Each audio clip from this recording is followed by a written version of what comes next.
2026 புத்தாண்டு ராசி பலன்கள். அதாவது இந்த புத்தாண்டு எங்களுக்கு 2026 வருஷம் எப்படி இருக்கும் அப்படின்னு உங்களுடைய எதிர்பார்ப்பு எனக்கு புரியுது. ஏன்னா 2025ல உங்களுடைய வாழ்க்கையில நடந்த விஷயங்கள் அது எல்லாமே உங்களுக்கு எப்படி இருந்திருக்கும் அப்படிங்கிறது நமக்கு தெரியுது. இந்த 2026ஆம் ஆண்டு என்ன மாதிரியான பலன்கள் நடக்கும் அப்படிங்கிறது முன்னாடி உங்களுடைய டிரான்சிட் பொசிஷன், அதாவது கோச்சார கிரக நிலைகள் எப்படி இருக்கும் அப்படின்னு நம்ம பார்க்கும்போது, கோச்சார கிரகங்களுக்கு ஃபர்ஸ்ட் சாதகமாக தான் இருக்கு. அது எப்படி இருக்கு அப்படின்னு கேட்டீங்கன்னா, உங்களுடைய ராசிலேயே குரு இருக்காங்க. அது பெரிய விஷயம். ராசியில குரு என்ன சொல்லுவாங்க அப்படின்னா, ராமர் வனவாசம் போற மாதிரி அப்படிவாங்க. அப்படி எது மாதிரி எடுத்துக்க வேண்டிய அவசியம் இல்லை. குரு வைக்கிறோம். உங்களுக்கு 3ஆம் இடத்துல கேது, அதே மாதிரி 7ஆம் இடத்துல 4 கிரகங்களுடைய கூட்டு சேர்க்கு, 9ஆம் இடத்துல ராகு, 10ஆம் இடத்துல சனி, 12ஆம் இடத்துல சந்திரன். அதாவது இந்த வருஷம் பிறக்கும்போது உங்களுக்கு 12ஆம் இடத்துல சந்திரன். ஸோ இதெல்லாம் ஊட்டி பார்க்கும்போது என்ன தெரியுது அப்படின்னு கேட்டீங்கன்னா, 12ஆம் இடத்துல சந்திரன் அப்படின்னாவே பயணங்கள் அதிகமாக இருக்கும் அப்படின்னு அர்த்தம். பயணங்கள் என்ன விதமா இருக்க போகுது அப்படின்னு கேட்டீங்கன்னா, தேவையற்ற அல்லது தொழிலுக்கு சம்பந்தமான பயணங்கள். ஒண்ணு சந்தோஷத்தை நோக்கி நீங்க டிராவல் பண்ணீங்க, அல்லது தொழில் சம்பந்தமா டிராவல் பண்ணீங்க. ரெண்டுமே ஒரு பிரயோஜனமா தான் இருக்கும், அனாவசியமா இருக்காது. ரெண்டாவது விஷயம், இந்த வருஷம் மிதன ராசிக்காரங்களுக்கு காதல் ராசி அப்படின்னு சொல்லுவாங்க. மிதனத்தை காதல் சம்பந்தப்பட்ட விஷயங்களுக்கு அதிகமான முக்கியத்துவம் கொடுப்பீங்க அப்படின்ற மாதிரி ஒரு அமைப்பு இருக்கு. மிதன ராசிக்காரங்க நிறைய பேருக்கு காதல் திருமணங்கள் நடக்க இருக்கு.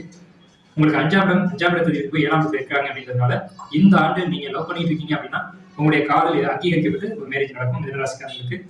அதே மாதிரி அந்த காதலுக்கு ஒரு அங்கீகாரம், அந்த லவ் ஏற்றுக்கக்கூடிய காலகட்டம். லவ்வுக்காக நீங்க இவ்வளவு நாள் போராட்டத்துக்கு ஒரு முடிவு அப்படிங்கிறது இருக்கு.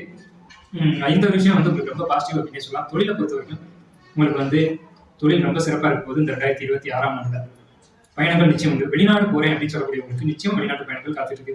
சார், நான் உள்ளூர்ல எனக்கு வருமானம் இல்லை சார், உள்ளூர்ல இவ்வளவு நாள் நான் இருந்துட்டேன், என்ன பிரயோஜனம், என்னோட வாழ்க்கையில வளர்ச்சி இல்லை அப்படின்னு சொல்லக்கூடியவங்களுக்கு நிச்சயமா வெளிநாட்டு பயணங்கள் மூலமா நல்ல ஆதாயங்களும் நல்ல வருமானம் கிடைக்க போகுது. வெளிநாட்டு பயணம் இவ்வளவு நாள் தடையா இருக்குது அப்படின்னு நினைச்சு இருந்த ஒரு குறை நிவர்த்தி அடைய போகுது.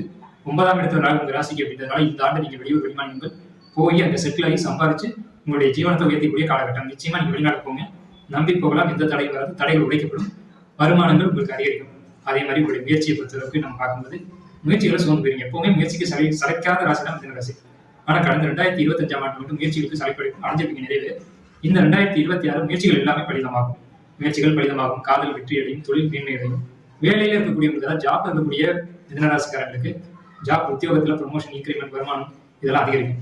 ஜாப் இல்லை சார், நான் ஜாப்ல இருக்கேன், என்கிட்ட தேவையில்லாம பிரச்சனைகள் நடக்குது, அல்லது எனக்கு ஆக்சுவலா வர வேண்டிய ப்ரமோஷன் வரல, எனக்கு தர வேண்டிய ஒரு பொறுப்பு இன்னொரு போயிடுச்சு கொடுத்தீங்கன்னா பொறுமையை கையாளுங்க.